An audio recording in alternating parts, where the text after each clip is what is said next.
အားလုံးပဲမင်္ဂလာပါခင်ဗျာအခုတစ်ခေါက်မှာတော့ဆရာကြီးဒေါက်တာအောင်နိုင်စေတုသေသနာရဲ့မြမအတ္တမအတန်နဲ့ဆောင်းပါဖြစ်တဲ့စောင်းရသည်၌ဖြစ်တတ်သောယောဂငယ်များအကြောင်းပဲဖြစ်ပါတယ်သောတာရှင်များခင်ဗျာမြမတိုင်းစေပညာအလိုအရတစောင်းမွန်လာပြည့်ကျော်တရက်နေ့ကစလို့တပေါင်းလာပြည့်နေ့ညတကောင်ချိန်တိုင်းရက်ပေါင်း118ရက်လပေါင်း4လတာကာလကိုစောင်းရုလို့သတ်မှတ်ပါတယ်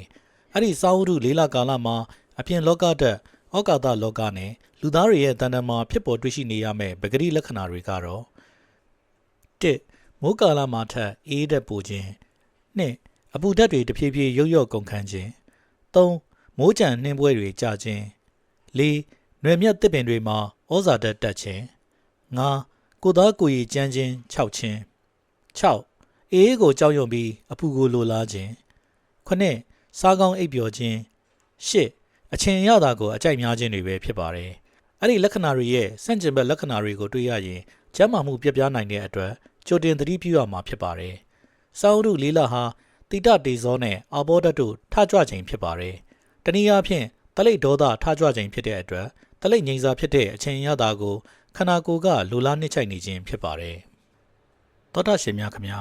စောင်းရသည်မှာဖြစ်တတ်တဲ့ယောဂငယ်များအနက်ဝမ်းချုပ်ခြင်းကိုရှေးဥစွာတင်ပြလိုပါတယ်။ဒီနေရာမှာစကားဆက်လို့တင်ပြချင်တာလေးကတော့မြန်မာစကားယောဂဆိုတာအင်္ဂလိပ်ဝေါ်ဟာရ disease နဲ့တိုက်ရိုက်မတူပါဘူးအနောက်တိုင်းစိပညာအရဝမ်းချုပ်တာတို့ချောင်းဆိုးတာတို့ဖျားတာတို့ကို disease လို့မခေါ်ပါဘူး sign and symptoms လို့ခေါ်ကြပါတယ်ဒါပေမဲ့မြန်မာမှာကတော့ဒါတွေကလည်းယောဂပါပဲတူတူပြောရရင်ဇိကိစ္စပရမာယောဂစားရတောက်ရခြင်းတနည်းအားဖြင့်စာလောင်မိုးသိပ်ခြင်းဟာယောဂတစ်ရပ်ပဲလို့တောင်ဗုဒ္ဓစာပေတွေမှာဆိုထားပါတယ်ဒါကြောင့်ရှေးပညာရှိကြီးတွေရဲ့စကားကိုပယ်ရှားပြီးချောင်းဆိုးတာဝမ်းချုပ်တာဖျားတာတွေဟာယောဂမဟုတ်ဘူးယောဂရဲ့လက္ခဏာသာဖြစ်တယ်လို့ပြောမိဆိုမိတယ်ဆိုရင်ဒီစကားဟာဒေါသသိနေပြီလို့ဆိုနိုင်ပါတယ်ခင်ဗျာကျွန်တော်တို့ဝမ်းချုပ်ခြင်းယောဂအကြောင်းပြန်ဆက်ကြရအောင်ပါခင်ဗျာစောင်းရသည်စောင်းဥရုဟာအတွင်းတိတတေဇောတက်လွန်ကဲတဲ့ရာသီဖြစ်တဲ့အတွက်ဝမ်းမီးဟာအားကောင်းနေတတ်ပါတယ်အထူးသဖြင့်မူလကပင်ဝမ်းချုပ်တတ်တဲ့ရာသီဖြစ်ပါတယ်ဒီကြားထဲက1ဝမ်းချုပ်စာများစားသုံးခြင်း2ချိန်ညက်ခဲတဲ့အစီအစေးများတဲ့အစာတွေကိုစားသုံးခြင်း3အထိုင်အိပ်များခြင်း4စီးဝမ်းလေတို့ရဲ့အဟုန်ကိုတားမြစ်ခြင်းစတဲ့အကြောင်းတွေကြောင့်ဝမ်းပိုပြီးချုပ်သွားတတ်ပါတယ်အဲ့ဒီလိုဝမ်းပိုချုပ်သွားတဲ့အခါ1မျက်စိဝေခြင်း2နားဥခြင်း3နှာခမ်းကွဲခြင်း4ဂရင်းနဲ့မကောင်းခြင်း5ကိုသားကိုရည်6တွေ့ခြင်း6စီးနီဝါနေခြင်း9ဝမ်းပြည့်ခဲ့ခြင်း8အစားပြတ်ခြင်းစတဲ့လက္ခဏာတွေကိုတွေ့ရှိတတ်ပါတယ်။ဝမ်းချုပ်တတ်သူတွေအဖို့ဝမ်းမချုပ်ရလေအောင်1နက်နက်တိုင်းရေကိုဝအောင်တောက်ပါ2အိပ်အထိုင်နေပြီးလှုပ်လှုပ်ရှားရှားနေပါ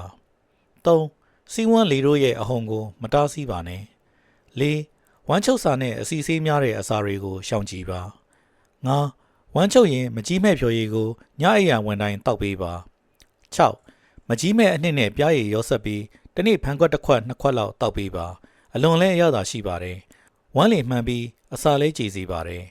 ခုနှစ်တက်ကြီးရွယ်ဦးများအဖို့ပြင်းထန်တဲ့ပွေးကိုင်းကနဆိုးစတာတွေပါတဲ့ဝမ်းနှုတ်ဆေးကိုမတောက်သင့်ပါဘူးအဲ့ဒီအစားဆေးကလမအဆေးကိုရေနဲ့မစိမ်ပဲအချောက်အတိုင်းလက်ဖက်ရည်စွန်းတစ်စွန်းကနေနှစ်စွန်းအထိတောက်ပေးနိုင်ပါတယ်ဆေးကလမရေစိမ်ရင်ပွားတက်လာတာကိုကြည့်ပြီးဗိုက်ထဲမှာတအားပွားပြီးမေးမလဲဖြစ်မလားဆိုပြီးကြောက်เสียမလိုပါဘူးရဲရဲသာတောက်ပါဝမ်းပိုက်မပွားပဲဝမ်းလဲရှော့ရှော့ရှူရှူသွားပါလိမ့်မယ်ရှစ်ဟင်းသီးဟင်းရွက်များများစားပါတင်မောသီးမှဲ့စားပေးပါကင်ပိုးရွက်ကစွန်းရွက်တို့ကိုမကြီးမဲ့နဲ့ချင်းဟင်းချက်စားပါကိုဝမ်းခိုင်သူများအဖို့တိုင်းစေကန်သုံးဆေးမှတ်ကိုဆေးဒူလာဆေးနဲ့ဆေးမှတ်30ဆေးရွှင်ဝမ်းနှုတ်ဆေးတို့ကိုရေအေးနဲ့အိယာဝင်မှာဟင်းစားစွန်းနဲ့တစုံတောက်ပေးပါသောတာရှင်များခင်ဗျာစောင်းရသည်ဟာအပြင်ကအေးဥဒုနဲ့အမြဲထိတွေ့နေရတဲ့ရာသီဖြစ်ပါတယ်ဒီအခိုက်မှာ1ရေအေးလေအေးတို့နဲ့ခဏခဏထိတွေ့ခြင်း2အေးပတ်ဖွဲ့ခံရခြင်း3စိတ်ဆန်းပေါ်များတဲ့ဒေသတွေမှာနေထိုင်ခြင်း4အေးစာချွဲတလိပ်စာတွေကိုလွန်စွာစားလွန်ခြင်း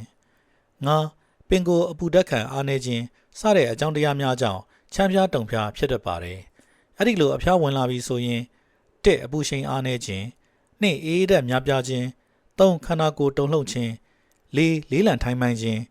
5မျက်စိမဖွင့်လိုခြင်း6ရင်ကြောခါကြောများတောင့်တင်းခြင်း9အချို့ကြတော့စီးဝမ်းချုပ်ခြင်းစတဲ့လက္ခဏာတွေကိုတွေ့ရတတ်ပါတယ် အဲ့ဒီလိုဖြစ်တဲ့ချမ်းပြားတုံပြားဟာအပြင်ကနေပြီးအေးပတ်ဖွဲ့ထားတဲ့အတွက်အာကာသမရရှိပဲအတွင်းမှာအပူငုပ်ရှိုးနေတတ်တဲ့အဖျားမျိုးဖြစ်တဲ့အတွက်ကုသတဲ့နေရာမှာအာကာသပွင့်စေဖို့အတွက်အထူးလိုအပ်ပါတယ်။နနက်ဆေးကိုဂျင်းထညက်ပြုတ်ရည်နဲ့အတူရာသီဆေး3လုံးကနေ5လုံးအထိတိုက်ပေးပါ။ဂျင်းပြုတ်ရည်ပူပူနွေ့နွေ့လေးနဲ့တိုက်ပါ။ရာသီဆေးဆိုတာကမုံညင်းဥကုန်းဥချက်ခိုးနဲ့စနွင်းစတဲ့ဆေးမယ်လေးမျိုးကိုစားတူရောကျိတ်ပြီးဇီးကင်းလောက်အရွယ်ကလေးတွေလုံးထားတာဖြစ်ပါတယ်။အလေးချိန်အပြင်ဆေးလုံးတစ်လုံးဟာ250မီလီဂရမ်လောက်လေးပါတယ်။တနည်းအားဖြင့်တိုင်းရင်းဆေးကန်းသုံးဆေးအမှတ်18သွေးဆေးနေကြီးတပဲသားကိုအထက်နီးအတိုင်းဂျင်းတညက်ပြုတ်ရည်ပူပူနွေ့နွေ့နဲ့တိုက်သင့်ပါတယ်။နေ့ဆေးအနေနဲ့မနက်ကတောက်ခဲ့တဲ့ရာသီဆေးကိုပဲကုန်းရွက်ပြုတ်ရည်မှာဂျင်းစိတ်ကလေးနည်းနည်းထည့်တိုက်ပြီးလင်းလုံးရမှာအဝတ်ထူထူစောင်းလုံးလုံးခြုံပြီးချွေးဖြန့်ဖြန့်ထွက်အောင်ချွေးထုတ်ပေးပါ။တနည်းအားဖြင့်တိုင်းရင်းဆေးကန်းသုံးအမှတ်25မဒဲမြင့်မိုကုန်းတပဲသားကိုကုန်းရွက်ပြုတ်ရည်နဲ့တိုက်ပါပြီးတော့ချွေးထုတ်ပေးပါ။နှာဆေးလဲရှူပေးနိုင်ပါတယ်။နှာဆေးလွယ်လွယ်မရရင်ရေခွက်တစ်ခွက်ထဲရင်နွေးပူပူထဲပရုပ်စီနည်းနည်းကိုဒုတ်ကလေးနဲ့ကော်ပြီးအဲ့ဒီရင်နွေးရဲထဲပါပရုပ်စီဟာရင်နွေးထဲမှာပျော်သွားပြီးရင်နွေးငွေ့နဲ့အတူပရုပ်စီငွေ့ပါထွက်လာပါလိမ့်မယ်အဲ့ဒီငွေ့ကိုအဆုတ်ထဲရောက်အောင်တဝကြီးရှူပေးလိုက်ပါရင်နွေးအေးဝါပြီးအခိုးသေးသွားတဲ့အထိရှူပေးပါချွေးငုပ်ပြီးအဖျားလေးငွေ့ငွေ့နဲ့ခေါင်းအောင်ဇလေးဖြစ်နေရင်ကိုယ့်ရက်ကိုရေတန်းတန်းနဲ့ဆေးပြီးလက်တန်းတန်းနဲ့ကြိတ်ချေလို့တက်တူရည်ရအောင်ညှစ်ပြီးမျက်စင်းခတ်ပေးနိုင်ပါတယ်ရုတ်တရက်မျက်စိဆက်သွားပြီးချွေးတွေဖြန့်ဖြန့်ပွင့်ထွက်လာပါလိမ့်မယ်ဇက်လေးတာလည်းပေါ့သွားပြီးမျက်စိလည်းကြည်သွားပါလိမ့်မယ်ချွေးထွက်လာတဲ့အတွက်အဖျားလည်းချိုသွားပါလိမ့်မယ်နေ့ဆေးကိုမွန်းတဲ့ချိန်ကနေမွန်းလွဲတနာရီအကြာတောက်တင်ပါတယ်ညနေဆေးအနေနဲ့ညနေ9နာရီလောက်မှာအထက်ကပြောခဲ့တဲ့ရာသီဆေးကိုစားပြုတ်ရည်လေးနဲ့တိုက်ရပါမယ်လူနာဟာသွေးတိုးရှိလို့စားပြုတ်ရည်မသုံးလို့ရင်တော့နေခင်းတုန်းကလိုပဲကွန်းရက်ပြုတ်ရည်နဲ့တောက်ပါတနည်းအားဖြင့်တိုင်းဆေးကန်းသုံးဆေးအမှတ်25မဒဲမြင့်မိုကုန်းဆေးကိုကုန်းရက်ပြုတ်ရည်နဲ့တိုက်ပါလူနာဟာဝမ်းချုပ်ပြီးဝမ်းခိုင်နေရင်တော့တိုင်းရင်စေကန်းသုံးဆေးအမှတ်9စီးဒူလာဆေးကိုဖြစ်စေတိုင်းရင်စေကန်းသုံးဆေးအမှတ်10စီးရွှင်ဝမ်းတို့ဆေးကိုဖြစ်စေတပဲသားလောက်ညအိယာဝင်မှာတောက်ပေးပါခုလိုစောင်းတဲ့အခါမှာဖြစ်တတ်တဲ့ယောဂတစ်မျိုးကအေးမိနှာစေးချောင်းဆိုးယောဂဖြစ်ပါတယ်ဒီယောဂဟာများသောအားဖြင့်အေးမိခြင်းခန္ဓာကိုယ်အထက်ပိုင်းလေအေးခံခြင်းအေးပတ်ဖွဲ့ခြင်းအပူငုတ်ခြင်းဓာတ်ချုပ်ခံခြင်းစတဲ့အကြောင်းများကြောင့်အဖျားရဲ့ရှေ့ပြေးအဖြစ်ပေါ်လာတတ်ပါတယ်သူ့ရဲ့ဖြစ်စေလက္ခဏာတွေကတော့1နှာခေါင်းကနေနှာရည်များယိုစီးခြင်း2ခြေဆက်ခြင်းအသက်ရှူမဝခြင်း3ရင်တွင်းမှာလေးပြီးမောဟိုက်ခြင်း4ချွတ်တလိပ်များကျက်ခြင်း5ချောင်းကြောက်ဆိုးခြင်းစတဲ့လက္ခဏာများကိုတွေ့ရမှာဖြစ်ပါတယ်